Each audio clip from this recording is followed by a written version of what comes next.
صلاة اللهم صل على سيدنا محمد صلاة نسألك بها صحة بالتقوى وطول عمر بحسن العمل ورزقا واسعا مباركا فيه ولا تعذبنا عليه. Amin amin ya rabbal alamin. Tuan-tuan muslimin muslimat yang dirahmati oleh Allah Subhanahu wa taala. Insyaallah malam ini kita akan sambung lagi kuliah tafsir kita. Dan masih lagi kita dalam cerita berkaitan dengan orang Yahudi. Nah, Tuhan marah kepada orang Yahudi ini bukan marah kepada sifat kejadian dia tu, tapi bukan marah kepada tubuh badan tu, tapi kepada sifat dia, perangai dia tu. Tuan-tuan muslimin muslimat, pada minggu lepas kita ada sentuh sikit berkaitan dengan ayat 93. Wa idh akhadna mitsaqakum wa rafa'na fawqakumut tura khudhu ma atainakum biquwwah wasma'u qalu sami'na wa 'asayna wa ushribu fi qulubihimul 'ajla bi kufrihim qul bi'sa ma ya'murukum bihi imanukum in kuntum mu'minin. Berkaitan dengan Allah, janji-janji yang Allah ambil buat dengan orang-orang Yahudi macam-macam, tetapi akhirnya mereka sami'na wa 'asayna. Sami'na wa 'asayna, dengar tapi tak ikut, dengar tak patuh. Wa ushribu fi qulubihimul 'ajl. Sebab apa? Sebab sayang kepada ajl, anak lembu yang dibuat oleh Musa As-Samiri itu menebal dalam hati mereka. Wa ushribu ini ulama kata dia tasbih ataupun majaz. Apa makna tasbih ataupun majaz? Nak abang kata nak mengumpamakan. Kata benda tu memang tamakun, duk sungguh dalam hati mereka. Bila duk umpama hadis Nabi SAW, dia kata tu'radul fitanu 'alal qulub kal hasri 'audan. Mana fitnah itu duduk menebal dalam hati, kal hasri 'audan, selapih. Kalau selok tu nampak selapih. Fa ayu qalbin ushribaha, mana-mana hati yang termakan dengan fitnah, nukitat fihi nuktatun sauda, akan dititik dengan titik hitam. Makna bila macam tisu yang tebal, kita tuang air, dia serat masuk sampai ke bawah tu, selak selapih. Bila duduk menebal macam tu, tak boleh nak buat apa dah. Lepas tu Allah gambarkan wa ushribu fi qulubihimul 'ajl. Duk dalam hati ni tak boleh nak kata apa dah. Lepas tu depa sami'na wa 'asayna, dengar, kemudian depa tak patuh kepada perintah Tuhan. Itu pada minggu lepas. Sebab itu kalau kita tengok, hati ni kena jaga. Hati kena jaga. Apa? Kalau kita tengok bulan ni bulan boy. Bulan lepas Isra' dan Mi'raj. Apa peristiwa penting yang berlaku dalam Isra' dan Mi'raj? Selepas Nabi tidur di rumah Ummu Hani, kakak kepada Sayyidina Ali, datang 3 orang malaikat. Jibril, nanti akan sebut dalam ayat yang belakang, Jibril, Mikail. Kita panggil Mikail lah, orang putih panggil Michael. Sedap sikit. Nampak model Michael. Boleh pun nama anak Michael. Mikail. Tadi ada sebut dalam ayat yang kita akan baca. Lepas tu Israfil, 3 orang malaikat ni bawa Nabi pi ke Hijr Ismail. Bila duduk di Hijr Ismail, kemudian pi ke telaga Zamzam. Buat apa? Bedah hati. Bedah hati nak buang apa? Nak buang was-was yang ada dalam hati. Buang semua benda tu, kemudian tutup balik. Maka kata ulama, bedah tu bukan bedah ma'nawi, tapi real. Itu adalah benda yang di luar daripada akal. Dia daripada khawarikul adah. Buang benda tu, kemudian dicop di belakang Nabi, khatamun nubuwah tu. Memang tak ada tanda lahir. Tapi cop sekali lagi. Sebab apa cop di situ? Sebab kita umpamakan, ulama umpamakan macam bekas ayam, kita isi penuh, kita tutup, kita ikat kemas. Maka benda lain tak boleh masuk dah. Maka terpelihara hati tu. Lepas tu kena jaga hati. Ya tuan-tuan, muslimun muslimat, Nabi berapa kali bedah hati dia? Berapa kali? Lari pula. Sekali dia kata lari pula. Buat tanya macam ni berapa kali? Jadi dalam kitab Said Muhammad Alawi Al-Maliki rahimahullah, dia kata 4 kali. Yang pertama ketika umur 4 tahun dia bersama dengan Halimatus Sa'diyah. Kemudian umur 10 tahun. Dan ketika Nabi diutuskan menjadi Rasul. Dan yang keempat adalah ketika nak berlakunya Isra' dan Mi'raj. Anak kata pentingnya membersihkan hati dan jiwa. Hati bersih. Buat apa? Bila hati tak bersih, buat apa pun tak tenang. Duk memikir, nampak yang kita dah buat aja, tapi otak kita melayang kot lain. Sebab apa? Hati kita ni tak khusyuk. Tuan-tuan dan puan, begitulah dengan orang-orang Yahudi ni. Dah benda tu merosak, maka tak boleh kata apa dah kepada mereka. Itu daripada ayat 93 pada minggu lepas. Saya ulang balik. Dan pada minggu ini ayat 94. Ayat 94. Qul in kanat lakumud darul akhirah 'indallahi khalisatan min dunin nas fatamannawul mauta in kuntum shadiqin. Katakanlah wahai Muhammad kepada kaum Yahudi, kalau syurga negeri akhirat itu telah menjadi hak istimewa untuk kamu, pada sisi hukum Allah tidak boleh dicampur oleh orang-orang lain seperti yang kamu dakwa itu, maka cita-citakanlah mati supaya kamu dimatikan sekarang juga jika betul kamu orang-orang yang benar. Apa makna? Kul. Ni Allah khitab kepada Nabi Muhammad. Sebelum ni ayat ni Allah cerita pasal orang Yahudi, Allah seolah berdialog dengan mereka. Tapi bila mereka dah bagi macam-macam, semua mereka ingkar, Allah ubah. Tak cakap dah dengan mereka. Allah cakap dengan Nabi Muhammad, bagi tahu kepada Nabi Muhammad, tolong bagi tahu kepada Yahudi, tolong Muhammad bagi tahu Yahudi. Lepas ni semua Allah kata kul. Mana kul tu khitab kepada Nabi Muhammad, ya Muhammad bagi tahu kepada Yahudi. Allah beralih terus dah, tak pandang mereka dah. Macam kita lah. Kalau bini kita kan marah kat kita, cakap tak pandang, kita rasa apa? Duk tak boleh ya, macam tu juga. Ataupun kita di sekolah marah kat orang, bukan setakat mana kita tengok rupa dia, tengok kereta dia pun kita tak marah. Macam tu. Tapi jangan bagi ada macam tu lah. Tak syok orang kita nak kerja lah. Kul, katakanlah wahai Muhammad, in kanat lakumud darul akhirah, kalau syurga itu darul akhirah. Nah, darul akhirah ni kata Imam Jalalain jannah, hanya milik kamu, indallahi khalisatan, Allah makna Allah khaskan kepada kamu, tak kepada orang lain. Min dunin nas, orang lain semua tak boleh masuk, kamu saja. Itu dakwaan Yahudi. Nah, sebab dalam ayat yang lain, wa qalu la yadkhulul jannata illa man kana hudan, depa dakwa masuk syurga ni tak ada orang lain melainkan orang Yahudi ya. Au Nasara, ataupun orang Nasrani. Nahnu abna'ullah wa ahibba'u. Sebab apa depa dakwa? Depa hanya depa masuk syurga sebab depa kata depa ni anak Tuhan dan kekasih-kekasihnya. Lain daripada itu tidak. Itu dakwaan orang Yahudi.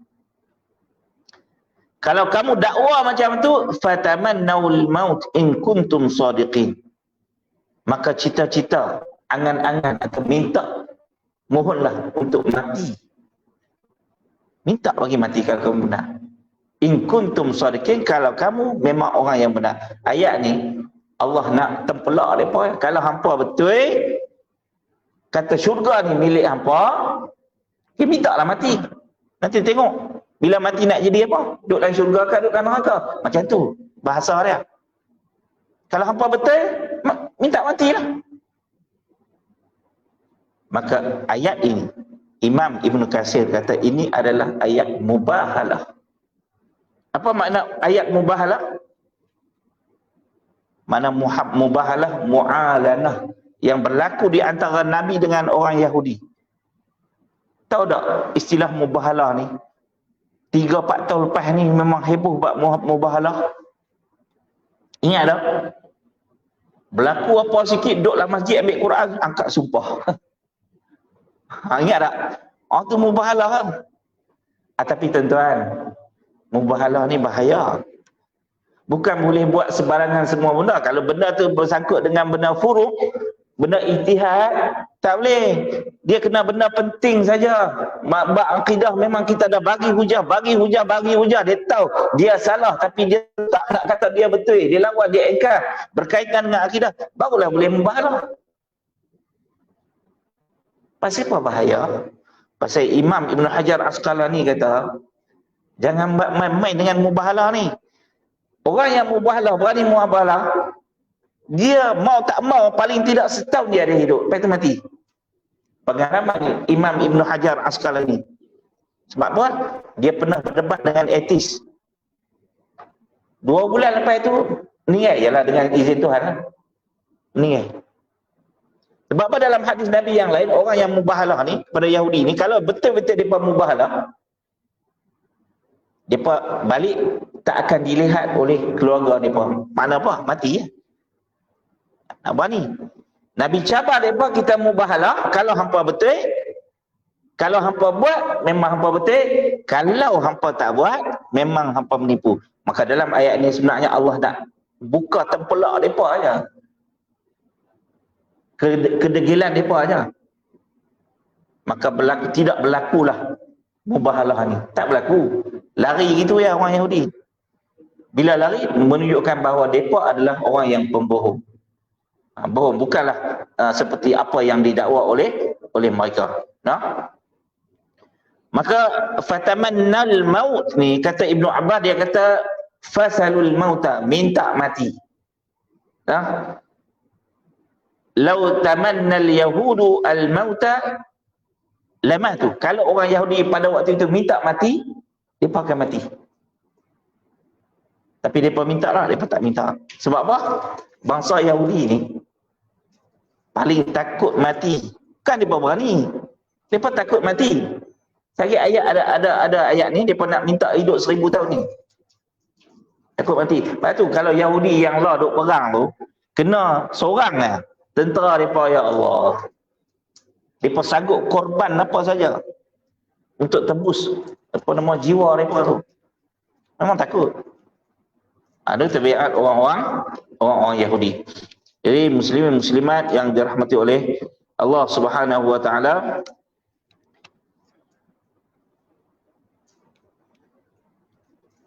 pasal apa mereka takut mati? Maka Nabi suruh mereka mubahalah. Pasal apa mubahalah? Sebab nak menentukan kebenaran. Nah? Kebenaran. Sebab kalau mereka mubahalah, Allah akan matikan mereka, sudah tentu akan duduk dalam neraka. Mereka akan merasa pedihnya azab. Sebab tu mereka tak berani, mereka tahu. Mereka tahu mereka salah, mereka tak berani. Kemudian dalam ayat yang lain sebenarnya ada lagi dalam surah Jum'ah, cerita juga berkaitan dengan mubahalah.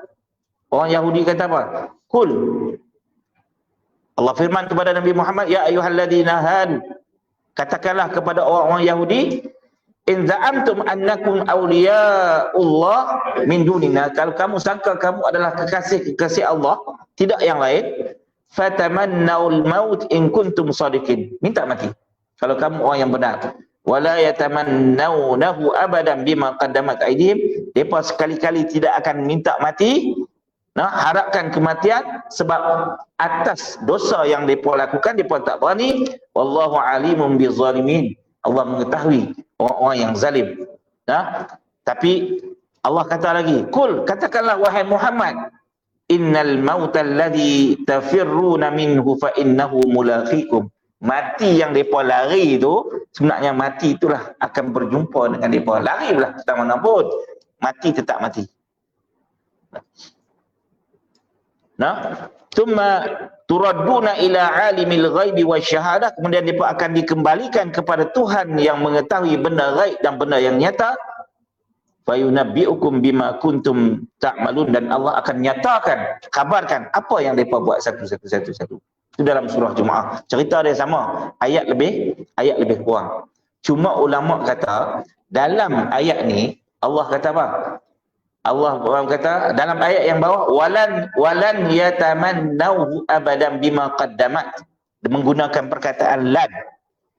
Kemudian dalam surah Al-Jumu'ah, wala dengan menggunakan la. Apa beza? Nak kata di sini ni apa yang depa sangka tu lebih dahsyat. Jadi Allah nak tekan di sini menggunakan lan tu, mana lebih dahsyat apa yang depa sangka. Nak kata depa mengaku kata depa lebih baik tu, Allah menggunakan lan sini. Tidak sekali-kali. Di sana la saja. Kemudian walan yatamannauhu abadan, ayat yang ke-95. Walan yatamannauhu abadan bima qaddamat aydihim wallahu alimun bizzalimin, dan sudah tentu mereka tidak akan mencita-citakan mati itu selama-lamanya. Mereka tak mahu, mereka takut mati dengan sebab dosa-dosa yang telah mereka lakukan. Bi aydihim, mereka buat. Dan Allah sentiasa mengetahui akan orang-orang yang zalim. Allah mengetahui orang zalim. Kata Imam Syaukani, sebenarnya Allah nak tempelak mereka. Allah nak kata mereka ni zalim. Allah tahu semua segala-galanya. Jadi dalam bab mubahalah ni, mana dia ada lagi kisah mubahalah yang berkaitan dengan orang Nasrani. Orang Nasrani ni orang Kristian lah, daripada Najran. Satu tempat depa pergi ke Madinah. Maka diceritakan dalam surah Ali Imran ayat 61. Kalau kita boleh buka Ali Imran tu, depa akhir sekali mereka tak berani bermubahalah dengan Nabi SAW. Sebab apa? Sebab ada salah satu daripada pendeta mereka kata, wahai orang-orang Nasrani, hampa tak salah mubahalah dengan Muhammad ni. Kalau mubahalah memang hampa mati, mulai daripada hari ni keturunan hampa memang tak ada dah. Sebab mati-mati semua kalau hampa berani mubahalah. Akhirnya mereka tak berani mubahalah, kemudian mereka sanggup bayar jizyah. Apa jizyah? Bayar cukai kepada Nabi SAW. Benda ni berlaku pada tahun 9 Hijriah. Cukai dia kena bayar 2,000 helai pakaian, lebih kurang macam itulah dalam riwayat. Bayar satu dalam bulan Rejab, dalam satu lagi dalam bulan Safar, 2 kali setahun. Dia sanggup bayar jizyah. Allah rakamkan dalam surah Ali Imran, faman hajjaka fihi min ba'di ma ja'aka minal ilmi faqul ta'alu nad'u abna'ana wa abna'akum wa nisa'ana wa nisa'akum wa anfusana wa anfusakum thumma nabtahil fanaj'al la'natallahi 'alal kadhibin.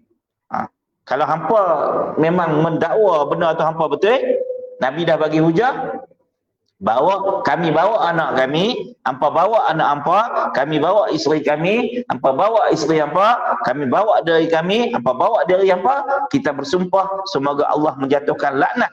Tengok siapa yang pembohong. Jangan main-main tu. Aku tu kata mubahalah. Mula anak. Duduk dalam mahkamah ya ke boleh sumpah ni. Bila boleh sumpah? Bila berlaku apa? Dia bukan istilah dalam mahkamah ni. Istilah apa? Ustaz, apa nama ni? Yang kena, dua-dua kena sumpah tu.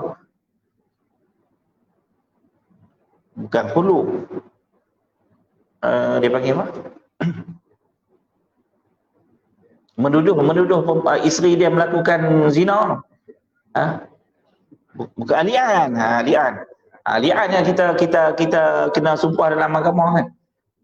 Dia membuat mubahalah ni tak perlu dalam agama. Tapi jangan buat lah. jangan buat. Cukup bahaya lah.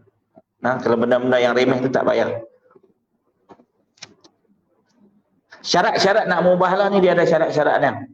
Syarat dia mesti kalau betul-betul nak buat tu kena ikhlas betul-betul kerana Allah. Kemudian memang tujuan dia nak menegakkan hak dan kebenaran. Kemudian dengan syarat berlakulah dialog antara kedua-dua dan tahu dah masing-masing hujah masing-masing. Kena tahu hujah. Kemudian lawan kita pun dah jelas apa maksud tujuan diadakan. Kemudian benda yang berkaitan dengan agama yang penting, bukan benda-benda ijtihad. Kalau benda tu membawa masalah, baru buat. Baru buat. Baru sumpah. Ya, tuan-tuan dan puan, wallahu alimun bizzalimin. Ayat ini adalah ancaman kepada orang-orang Yahudi. Itu ayat yang ke-94 dan 95. Baik, ayat yang 96, wala tajidannahum ahrasan nasi ala hayatin wa minal ladina asyraku yawaddu ahaduhum law yu'ammaru alfasanah wa ma huwa bimuzahzihihi minal adabi an yu'ammar wallahu basirun bima ya'malun. Ayat 96. Demi sesungguhnya engkau wahai Muhammad akan dapati mereka seloba-loba manusia kepada hidup dan loba mereka kepada hidup itu melebihi loba orang-orang kafir musyrik. Tiap-tiap seorang dari mereka suka kiranya ia boleh hidup 1000 tahun. Padahal umur panjang yang demikian tidak akan dapat melepaskannya dari azab yang disediakan oleh Allah, dan ingatlah Allah sentiasa melihat akan apa yang mereka lakukan.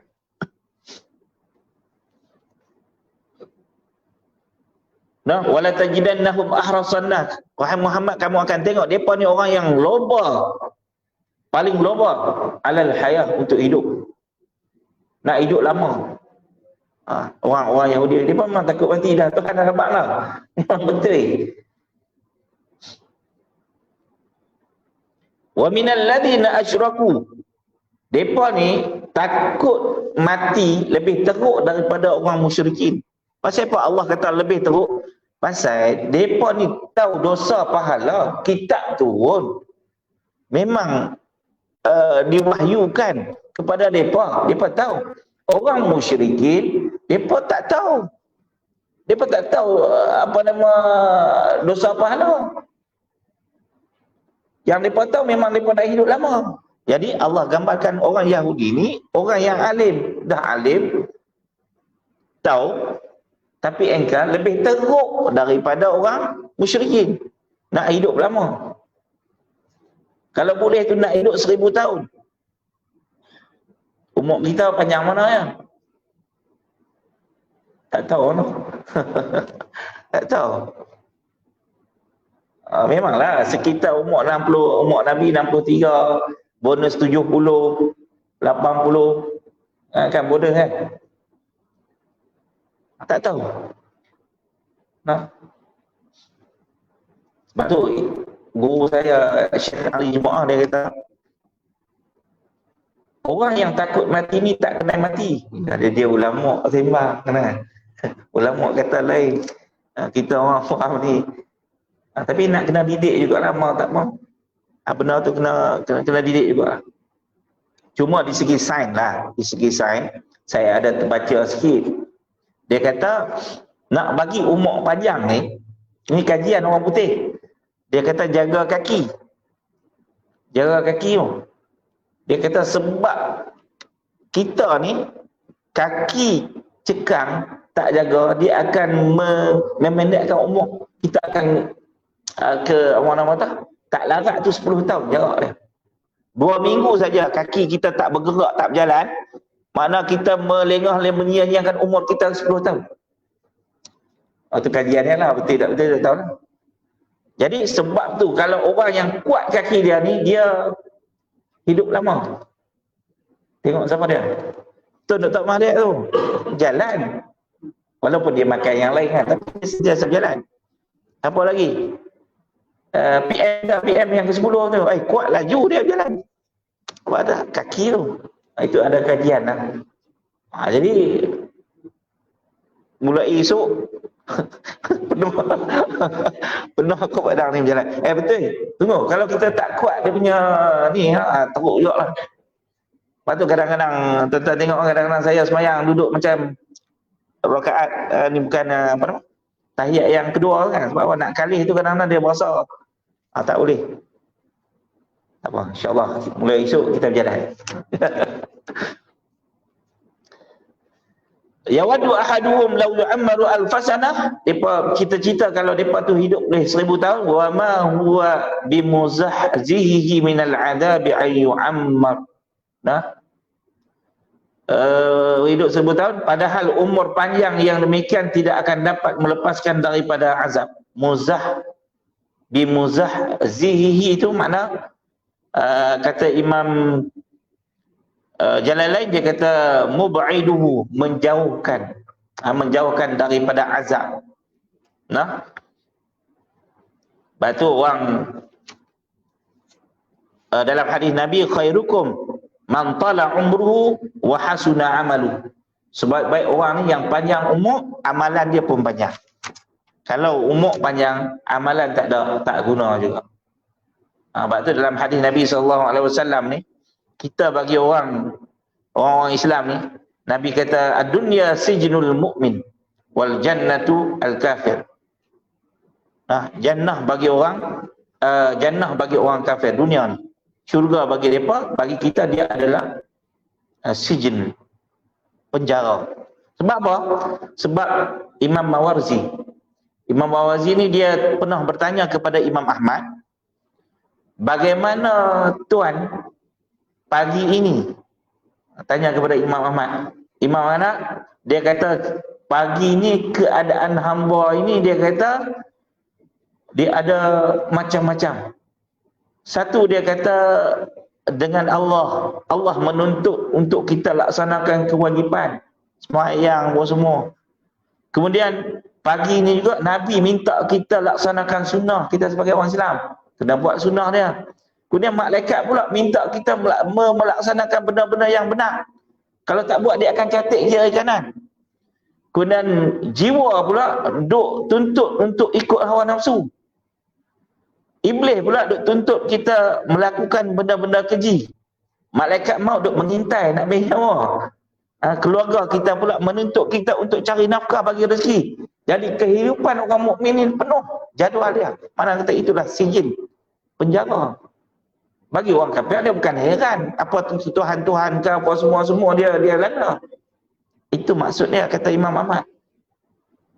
Betul tak? Pagi-pagi dah kita pergi kerja nak cari rezeki. Dalam masa yang sama iblis duk kacau, nafsu lagi. Betul, nak semayang lagi, nak ikut perintah Nabi. Jadi semua duduk kat kita tu, kita nak jaga benda tu.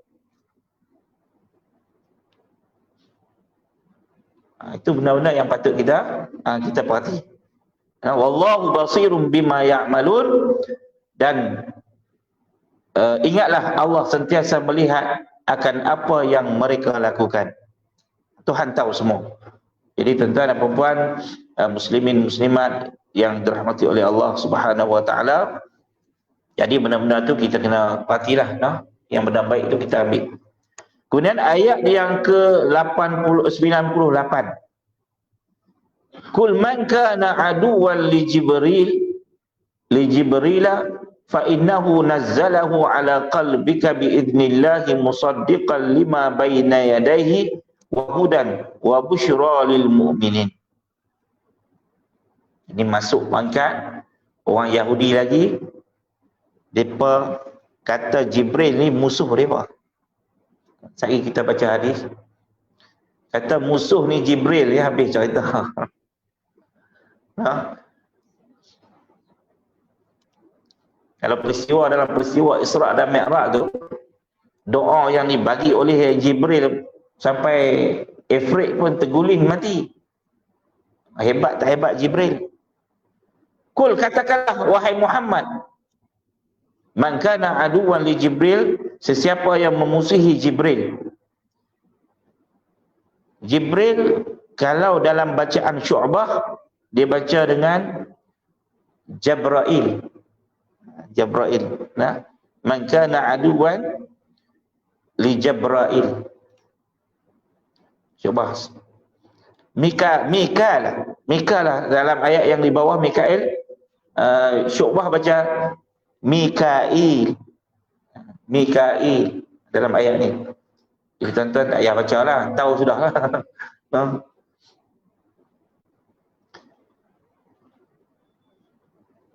Jibril, dan maka sebabnya ialah kerana Jibril itu menurunkan Al-Quran di dalam hatimu.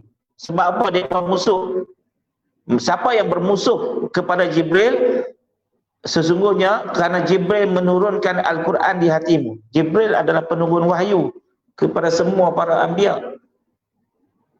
Dengan izin Allah, dengan perintah Allah, musaddiqan lima baina yaday, yang mengesahkan kebenaran kitab-kitab yang ada di hadapannya, yang diturunkan sebelumnya. Nah, mengesahkan Taurat juga diturunkan oleh Jibril. Apa nama Zabur, sebab dia penyampai wahyu. Wahudan wa busyra lil mu'minin, serta menjadi petunjuk, hudan petunjuk daripada kesesatan. Wa busyra dan memberi khabar gembira, yakni syurga. Daripada busyra lil mu'minin, kepada orang-orang yang beriman. Siapa yang musuh dengan Jibril? Allah kata apa? Dalam ayat yang ke-97, dalam ayat yang 98, man kana aduwan lillahi wa malaikatihi wa rusulihi wa jibril wa mikal fa innallaha aduwwul lil kafirin. Sesiapa yang memusuhi Allah, satu, dengan mengingkari segala petunjuk dan perintahnya, dan memusuhi para malaikat, dua, dan rasul-rasulnya.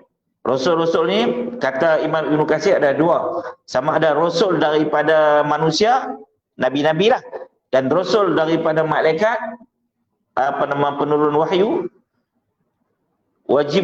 Jibril, dan khasnya malaikat Jibril, wa Mikala, dan Mikail. Fa innallaha aduwwul lil kafirin, maka ia akan disiksa oleh Allah kerana sesungguhnya Allah adalah musuh bagi orang-orang kafir. Nah, jadi dengan malaikat pun dia pun nak bermusuh dengan orang Yahudi. Kata Imam Tabari, ijma', sepakat para ulama tafsir, ayat ini diturunkan untuk menjawab tanggapan orang-orang Yahudi bahawa Jibril itu musuh mereka dan Mikail itu adalah rakan mereka. Mereka anggap Mikail tu kawan mereka. Jibril ni musuh mereka. Sebab Jibril menurunkan azab, menurunkan apa semua. Nah, sebab dalam hadis yang panjang yang diriwayatkan oleh Imam Ahmad daripada Ibnu Abbas, dia kata qala akbalat yahud ila Rasulillah sallallahu alaihi wasallam, orang Yahudi berjumpa dengan Nabi. Faqala ya Aba Qasim, wahai Aba Qasim, inna nas'aluka an khamsati asya'a, kami akan tanya 5 benda. Nah, fa in amba'tana bihinna arafna annaka nabi, kalau kamu bagi tahu kepada kami apa yang kami tanya, maka kamu memang nabi. Wattaba'naka, kami akan ikut kamu wahai Muhammad. Pada mulanya lah, fa akhadha alaihim ma akhadha Israil ala bani, maka Nabi pun ambil perjanjian seperti mana Nabi Yaqub buat perjanjian kepada anak-anaknya dengan anak-anaknya. Idz qala Allahu ala ma naqulu wakila. Allah menjadi saksi apa yang kita sembah, apa yang kita bincang. Dalam surah Yusuf. Qala hatu, Nabi kata tanya, sebut apa yang kamu nak tanya. Qalu akhbirna ala an alamatin nabi. Yang pertama, kamu bagi tahu kepada kami tanda-tanda kenabian. Nabi jawab, qala tanamu ainahu wa la yanamu qalbah. Tanda-tanda kenabian, mata lena, hati berjaga. Semua para nabi memang mata tidur tapi hati berjaga. Itu tanda-tanda kenabian. Kita macam mana? Mata lena, hati lena, semua lena. Subuh gajah tempat lena. Nah, siapa kita kena bertaubat? Sama-sama. Itu yang pertama. Kemudian yang kedua, akhbirna, qalu, Yahudi kata akhbirna kaifa tu'nisa tu'nithul mar'atu wa kaifa yudhkarur rajul. Dia bertanya, macam mana perempuan mengandungkan anak, nak tahu yang mana lelaki, yang mana perempuan. Oh, tanya kepada Nabi. Kalau kita belajar sains kromosom, tak kromosom semua X dengan apa semua, saya tak ingat dah. Banyak sangat. Nah, ini Nabi jawab. Ini tanda-tanda kemudian Nabi jawab. Nabi kata, qala yaltaqil ma'ani fa idza ala ma'ar rajuli ma'al mar'ati adkarat. Nabi kata yaltaqiyani ma'an. Bila dua air berjumpa, makna ada air mani lah. Fa idza ala ma'ar rajul, apabila lelaki mendahului perempuan, ma'al mar'ati, ke atas air perempuan, adkara, maka lelaki. Di situ juga dalam hadis yang lain dia kata rupa dia rupa macam pak. Rupa macam pak. Dia mendahului, mana inzal dululah. Maksud dia. Itu cara teknik Nabi bagi tahu. Tak tahu tuan-tuan ingat tak ingat? Tak ada dah noh. Tak ada nak ingat pun. Sedap-sedap orang lelaki, sedap-sedap perempuan. Wa idza 'ala al-ma'ul mar'ati ma'ar rajuli an-nathal. Bila mendahului air perempuan daripada air lelaki, maka dia perempuan. Itu Nabi beritahu. Dalam sains, mengajilah dalam biologi, buku biologi anak kita 5 tu baca. Dalam tu dia detail. Qalu, kemudian dia bertanya lagi, soalan yang ketiga. Akhbirna ma harrama Israilu ala nafsi. Habaq kepada kami apa yang Israel, sebut Israel sini Nabi Yaqub. Yang Nabi Yaqub haramkan ke atas diri dia. Nah, dia ada dua kisah dalam Quran. Satu, benda yang diharamkan kepada Bani Israel, tak boleh makan benda yang berkuku, yang tajam macam-macam. Yang tu kita akan masuk nanti ayat tu. Kemudian satu lagi yang diharamkan oleh Nabi Yaqub ke atas dirinya. Maksud diharamkan Nabi Yaqub berpantang sebab dia sakit. Nah, qala kana yashtaki irqan nasa. Nah, Nabi Yaqub ni dia kena penyakit yang nama irqan nasa ni, penyakit yang pelik lah. Penyakit pelik. Falam yajid syai'an yulaimuhu. Tak ada ubat yang boleh menyembuhkan illal albana kaza wa kaza, melainkan susu demikian-demikian. Kata Imam Ahmad, dia kata yang dimaksudkan dalam hadis kaza wa kaza tu adalah susu unta. Fa harrama luhumha, maka dia mengharamkan daging unta, dia makan susu. Ada riwayat kata dia haram dua-dua. Qala sadaqta, betul. Yahudi kata betul. Qalu akhbirna ma hadha ar-ra'du. Apa yang dengar tu? Buh tu. Qala malakun min malaikatillah azza wa jalla muwakkalun bisahabi biyadaihi aw fi yadihi mikhraq min narin yazjuru bihi sahaba yasuquhu haitsu amarahu Allah azza wa jalla Dia kata surah guruh tu adalah malaikat yang mana di tangan malaikat tu ada cemeti. Jadi dia mengumpulkan awan-awan seperti yang diperintahkan oleh Allah. Kumpul sini hujan, kumpul sini hujan. Ingat tak kita baca taman dalam awal-awal surah Al-Baqarah, Al-Barq tu, tengok balik dalam awal-awal surah Al-Baqarah. Kemudian fama hadza saut, sikit lagi nah, fama hadza saut, surah tu bila surah guruh tu alladzi nasma'uhu, yang kita dengar, qala sautuhu, itu surah malaikat.